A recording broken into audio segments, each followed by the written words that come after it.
I'm very iffy when it comes to family-oriented people because family is often your biggest enabler. One thing about most people is that they're not going to cut off their family. It doesn't matter how bad of a person they are, the things that they've done, they're not going to cut them off. In fact, they're going to make excuses for that person. For this reason, I opt out of any family discussion people involve me in. I don't want to hear it because you're not going to hear or like the truth. For example, I knew this girl and she was basically the caretaker for her siblings. Her siblings were graduating high school, but they still had the mental capacity of a 12-year-old. They were incredibly childish, unfocused, and had no interest in continuing school, getting a job, or doing a trade. And she's explaining to me how they're choosing to opt out all this stuff, and she's making all these mini plans of what they could be doing and what she wants them to do. And I made a comment like, ma'am, they are damn near grown adults. One thing about people, you cannot tell them what to do. You can try to guide them to the right place, but at the end of the day, they have to want it for themselves. And given that they have the maturity of a 9-year-old on 4chan, and they know mommy and you are going to do all the work for them, why would they strive for more?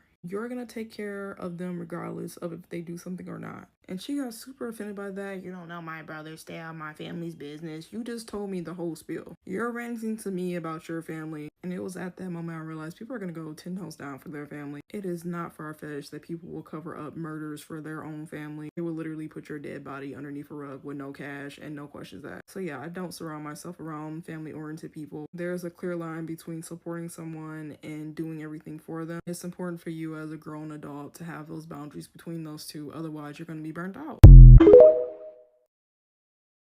I wanted to expand on this comment. This person prefers to date people who have no relationship with their family, which is fair because I've also stated before that I only date people that are only children. Because I notice with people with siblings, they either never learn how to have boundaries with their family or it takes them a very, very long time to understand boundaries. And I don't have the patience for that. And my video is more so about cutting out those family members that have repeatedly disregarded your boundaries and they don't want to rekindle the relationship and they don't care. But what I'm not saying is that you should cut off anyone you have an issue with because some issues can be solved with conflict resolution. Maybe it's a misunderstanding. As long as they express the want to rekindle things and are not really trying to argue with you, I think that's a good sign that the relationship can be fixed. However, my problem with people that don't have a relationship with their family is that they expect you to be the whole community. And I notice this a lot with neglected women or self-sufficient women. You're not self-sufficient, you have needs. And it's evident when you try to impose expectations on me that I didn't know about, or they're like too large for me to just be an acquaintance or a friend. And it's fine to have standards, but my problem is when you have never provided that for yourself, or you don't hold other people to the same regard. I don't mind doing things for my friends because I'm interested in keeping and maintaining this relationship. However, you cannot overload me with tasks that would go to your grandma, your mother, your boyfriend, your friend, your best friend,